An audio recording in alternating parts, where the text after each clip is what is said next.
নমস্কাৰ এই মুহূৰ্তত লৈ আহিছো এটা গুৰুত্বপূৰ্ণ খবৰ পেহেলগামত শহীদ হোৱা হে শহীদৰ পৰিয়ালক দিয়া হ'ব 5 লাখ টকা অসম চৰকাৰে 5 লাখ টকা দিব শহীদৰ পৰিয়ালক এয়া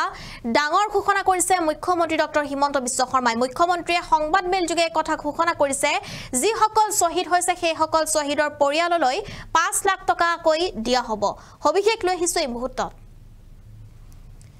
প্ৰতিগৰাকী শহীদৰ পৰিয়ালক 5 লাখ কৈ সাহায্যৰ ঘোষণা কৰিছে মুখ্যমন্ত্ৰী ডক্টৰ হিমন্ত বিশ্ব শৰ্মাই প্ৰতিগৰাকী শহীদৰ পৰিয়ালক 5 লাখ কৈ টকা দিয়া হ'ব সকলো সময়তে শহীদৰ পৰিয়ালৰ কাষত থাকিম বুলি ঘোষণা মুখ্যমন্ত্ৰীৰ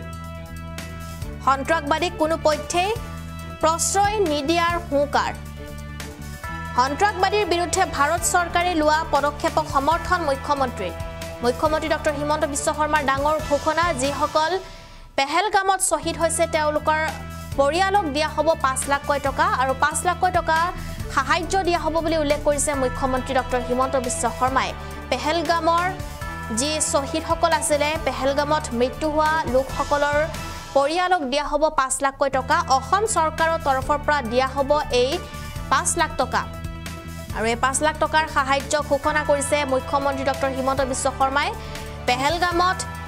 যেটো 26 জনকৈ লোকৰ মৃত্যু হৈছে আৰু সেই মৃতকৰ পৰিয়ালক দিয়া হ'ব 5 লাখ টকা আৰু এই সাহায্য ঘোষণা কৰিছে মুখ্যমন্ত্ৰীয়ে অসম চৰকাৰৰ তৰফৰ পৰা 5 লাখ টকা দিয়া হ'ব বুলি উল্লেখ কৰিছে মুখ্যমন্ত্ৰী ডক্টৰ হিমন্ত বিশ্ব শৰ্মাই লগতে সন্ত্ৰাসবাদীক কোনো পক্ষে প্ৰশ্ৰয় নিদিয়াৰ হুঁকাৰ সকলো সময়তে শহীদৰ পৰিয়ালৰ কাষত থাকিম বুলি ঘোষণা কৰিছে মুখ্যমন্ত্ৰীয়ে সন্ত্ৰাসবাদীৰ বিৰুদ্ধে ভাৰত চৰকাৰে লোৱা পদক্ষেপক সমৰ্থন জনাইছে মুখ্যমন্ত্ৰীগৰাকী আৰু প্ৰতিগৰাকী শহীদৰ পৰিয়ালক 5 লাখ কৈ সাহায্যৰ ঘোষণা কৰিছে মুখ্যমন্ত্ৰীয়ে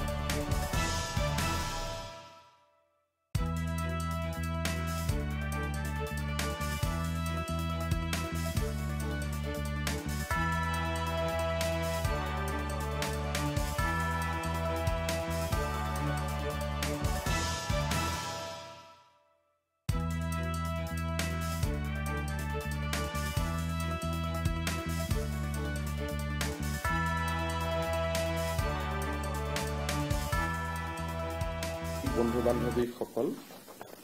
পোনপ্ৰথমতে মই অসমবাসী ৰাইজৰ হৈ যোৱা সময়ত পেহেলগামত সংঘটিত হোৱা মৰ্মান্তিক ঘটনাৰ বাবে আৰু এই ঘটনাক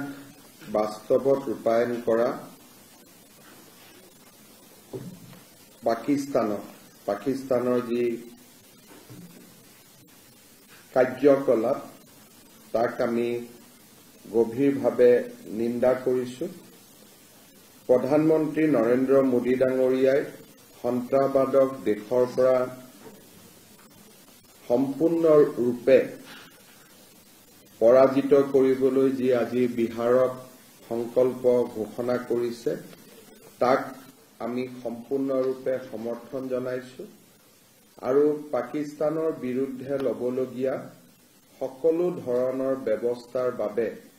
আমি অসমবাসী ৰাইজৰ সম্পূৰ্ণ সমৰ্থন আগবঢ়াইছো জম্মু কাশ্মীৰৰ পেহেলগামত হোৱা ঘটনাত আপোনালোক ইতিমধ্যে সকলো অৱগত যে আমাৰ 25 গৰাকী ভাৰতীয় লোক বা ভাৰতীয় নাগৰিকৰ নিহত হৈছে আৰু এগৰাকী নেপালৰ লোকো বা নেপালৰ নাগৰিকো এই ঘটনাত নিহত হৈছে আমি অসম চৰকাৰে সিদ্ধান্ত গ্ৰহণ কৰিছো